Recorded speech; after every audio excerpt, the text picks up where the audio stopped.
Il arrive d'Allemagne, vient tout juste de débarquer et se presse pour prendre un taxi. Car dans les bagages de ce coursier médical, un colis précieux attend d'être livré, une mission de la plus haute importance. J'ai quand même un organe humain entre les mains et ça va servir à sauver la vie d'une personne. La livraison est prévue à l'hôpital Saint-Louis à Paris, après les vérifications d'usage. Température contrôlée à 7. Le greffon est pris en charge. On doit le produit.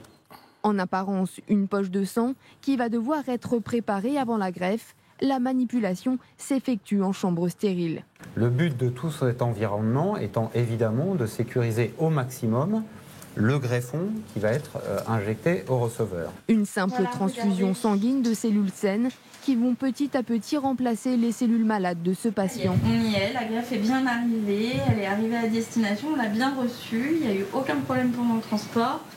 On y est, donc maintenant détendez-vous. André est angoissé car sa leucémie chronique a résisté à toutes ses précédentes chimiothérapies. Ce don, c'est le seul moyen de le guérir. J'espère que ça va marcher. Pour remercier son donneur anonyme, il souhaite lui écrire une lettre. Il a déjà choisi ses mots. Merci, puis qui va sans doute me sauver, enfin, qui m'aura sans doute sauvé la vie, et de passer quelques années soignées avec mes enfants et les petits.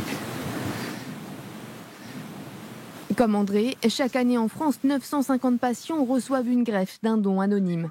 Et sur ces 950, seulement une centaine est réalisée à partir d'un donneur français. Ce qui veut dire aussi que 850 greffes sont faites à partir d'un donneur qui vient de l'étranger à l'heure actuelle. L'agence de biomédecine estime que dans les prochaines années, 20 000 nouvelles inscriptions sont nécessaires sur le fichier international du don de moelle.